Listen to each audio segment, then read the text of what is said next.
Good morning, children.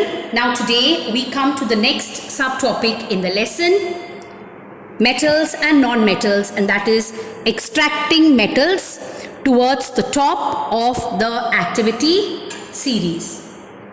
Now just remember that metals which are high up in the reactivity series are very reactive. Like for example, sodium, magnesium, calcium, these are highly reactive metals. So these are highly reactive metals and they are found at the top of the reactivity series. Now normally, suppose you have a metal in the middle of the reactivity series, like what we studied in the previous part of the lesson. It's normally these metals of medium reactivity are present in the form of sulfides or they are present in the form of carbonates. So what we do for those metals of medium reactivity is first we convert the sulfide into oxide by just heating it in excess air, and then if it is a carbonate we heat it in limited supply of air and it forms oxide and carbon dioxide. So this first process you have studied last time is called roasting. The second process is called calcination. Okay, so normally these metal sulfides or metal carbonates are converted into oxides, and then this oxide, this metal oxide, is converted into a metal by just treating it with carbon. So you use coke, so the carbon with the oxide will form carbon monoxide and you get the metal. So if you have zinc oxide with carbon, then you get zinc plus carbon monoxide. So this is what we did last time.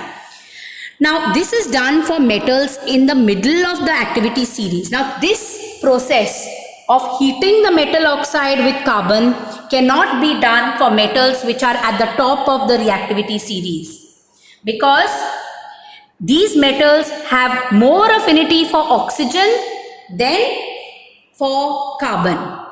Okay, so metals which are at the top of the reactivity series cannot be obtained by heating their oxides like this with carbon, because these metals have more affinity for oxygen than carbon. They prefer being with oxygen rather than being with carbon.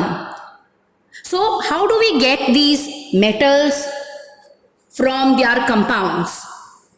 Okay, so metals like sodium, magnesium, calcium, which are highly reactive, which are at the top of the reactivity series, remember, are obtained by electrolysis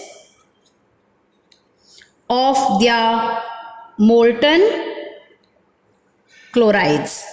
So basically you pass electricity through molten sodium chloride, you pass electricity through molten magnesium chloride, you pass electricity through molten calcium chloride.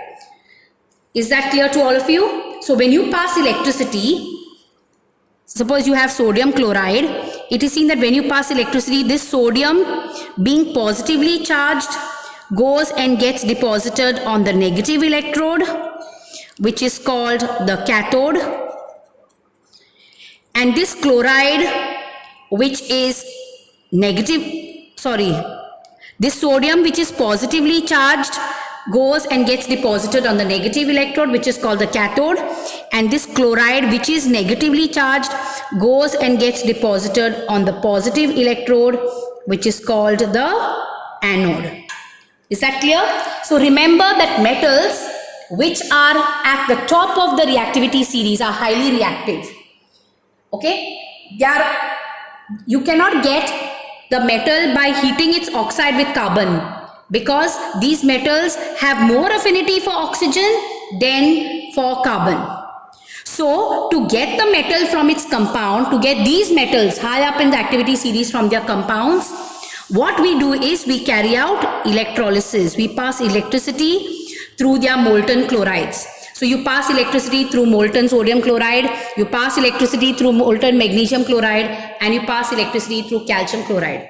So when you carry out electrolysis, the metal which is there, the metallic part which is positive, goes and gets deposited on the negative electrode, which is called the cathode, and the non-metal, the chloride, which is negatively charged, goes and gets deposited on the positive electrode, which is called the anode.